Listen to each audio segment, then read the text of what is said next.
То, о чем так долго говорила продвинутая мировая общественность, наконец-то свершилось. Поздравляю вас, товарищи. Закон Савченко будут отменять. И об этом сообщил глава правительства Гройсман. Я вважаю, що закон, який був поданий в український парламент, який спростив відповідальність злочинців, так званий поданий однією фракцією закону імені одного народного депутата, дав можливість десяткам тисяч злочинців вийти сьогодні на волю. Ну и надо было еще пухлой ладошкой так изобразить кулак и якобы готов стукнуть. Гройсману идут вот эти вот все фразы эти «сядете за спину из ОУД». Он специально работает на публику, показать, что он на самом деле стальной, знаете, стальной руководитель. Сеня тоже пытался это показывать в свое время. Но вот когда выносился на рассмотрение Верховной Рады этот закон, то он как бы, называл фамилию, от кого закон. 3413. Проект закону про внесення змін до Кримінального кодексу України щодо удосконалення порядку зарахування судом строку попереднього ув'язнення у строк покарання. Шановні колеги, це Надя Савченко, наша колега. Это Надя Савченко, наша коллега. А тогда фамилия Савченко, вам напомню, хотя вы и сами помните, и даже имя просто, Надя, производил волшебный эффект просто. Это Надя Савченко, наша коллега. Так проголосуем, это же коллега наша. Надя Савченко. І ви подивіться, зґвалтування, вбивства, пограбування. В більшості своїй ці люди звільнені по так званому закону Савченка. А ужас просто, ужас, кошмар. Это то как раз о чем говорили в свое время. И я говорил в том числе по поводу этого закона Савченко. Но никто не слышал, вернее как слышали, но не придавали значения. А тут вдруг все прозрели, пелена с глаз упала, шоры раздвинулись. О, да убийцы же вышли. Насильники опять насилуют по новой и убивают по новой. Но тогда наоборот Гройсман говорил, может это, ускоренно его проголосуем. Є пропозиція скорочену процедуру розглянути цей законопроект. Це перший законопроект, який внесли Надією Савченко. І готуйтесь голосувати, щоб ми попрацювали без перерви. Прошу голосувати за скорочену процедуру. Будь ласка. Сокращенная процедура, потому что Надя Савченко плохого что не подаст. Гройсман сам это предлагал. Давайте быстренько разглянем. И вы помните, что мы же сегодня без перерыва, поэтому давайте. І це люди, які їх випускають, і вони починають вбивати, грабувати, насилувати і так далі. Да, они начинают убивать, насиловать, грабить опять, но они не сегодня это начали, потому что они давно их выпускали, а они это начинали. А сегодня вдруг прозрел, опять-таки же говорю, и генпрокурор прозрел, увидел. Так званий закон Савченко, він дійсно несе великі загрози по загостренню криміногенної ситуації. Вот так вот, угроза криминогенной ситуации. Более того, этот закон, он такой же, как до 1937 года действовал. Ну, это так, по секрету скажу. Будучи об'єктивним, мушу вам сказати, цей закон відновлює порядок, який існував у бувшому Радянському Союзі до 1937 року. Ну и дальше экскурс в историю. Так это же НКВДшный закон. НКВДшный, говорю вам точно. Жалко, что вот раньше Юрий Луценко не читал эту книгу историческую. Будучи людиною, яка цікавиться історією, я знайшов лист, інструктивний лист НКВС, який написав в систему ГУЛАГа скасувати день за два в так званих критках, тобто в критих приміщеннях. Где ж ты раньше был, Юрий Витальевич, со своими историческими экскурсами?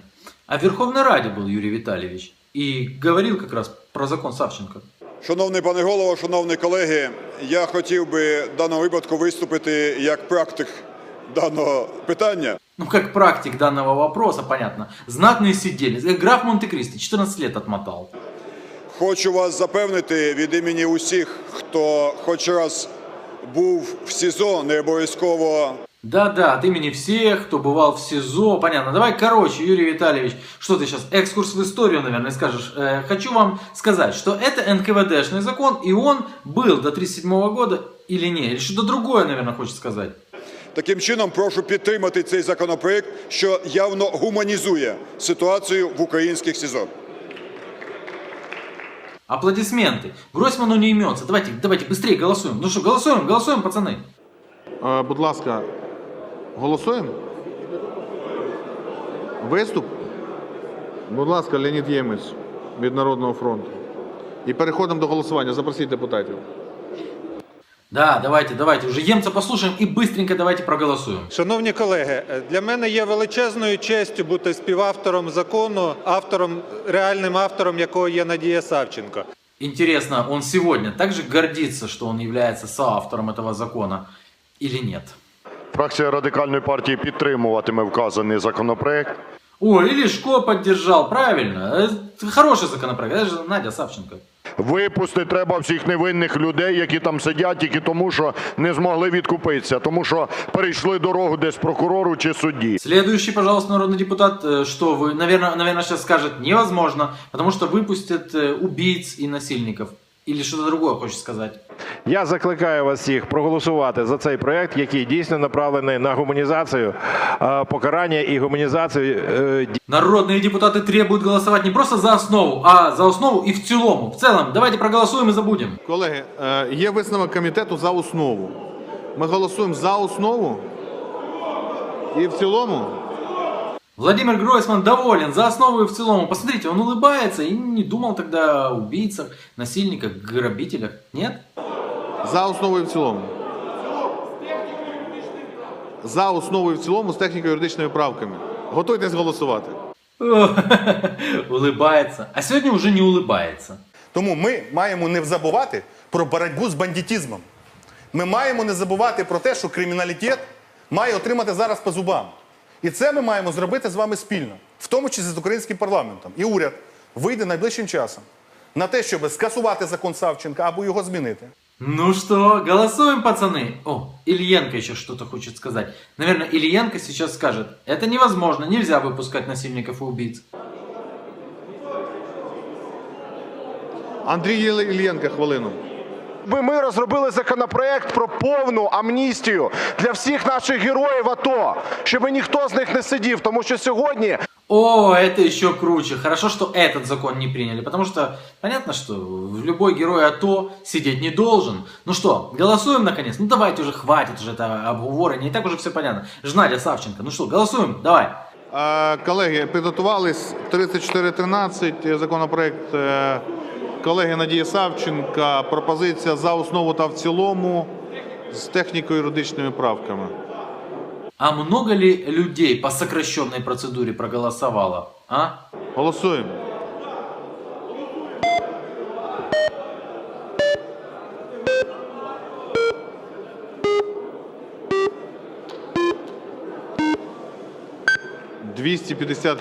Закон ухвалено. Браво, браво. Аплодисменты. Конечно же, аплодисменты. А как было не принять? Ну это же Надя Савченко. И Гройсман туда позавчера, когда клеймил этот закон, он еще много чего говорил. Мы сделаем, ну в своей манере. Мы сделаем, мы дадим, мы там передадим. Ми будемо вимагати. Ми зараз прийняли рішення. В цьому законі, який ми внесемо в український парламент, ми зробимо так, ми направимо, і ми збільшуємо. І в четвер він буде проголосований. А мне вот здесь вот коллега подсказала, смотрите, в свое время существовали очень дикие законы. Ну, в принципе, и сейчас в Украине живут немножко по диким законам. И если Верховная Рада проголосовала, если персонально отдельные личности выступали за то, чтобы этот закон был проголосован, не задумываясь о насильниках, убийцах, а потом вдруг оказалось вот так вот, как оказалось, и сейчас те же люди, которые выступали за закон, говорят, это плохой закон, и называют чисто законом Савченко. Это законы Гройсмана, это закон Луценко, это закон Ляшко, это закон Ильенко, это закон Емца, закон всех остальных, всех вот тех вот 255, которые проголосовали. В таком случае, смотрите, искупить те потери, вот там убили людей, да, вы не сможете, вы не умеете воскрешать. В таком случае вам надо отрубить себе левую руку. Правой вы можете там что-то делать, да, писать, ну, если левша, то отрубите правую. Отрубите 255 ваших поганых рук, и тогда вы можете говорить, закон плохой. Вот только тогда вы будете иметь моральное право говорить, смотрите, из-за закона Савченко погибло столько-то, столько-то людей. Положите с собой рядом левую руку, и в следующий раз будете думать, за что голосуете. Пока!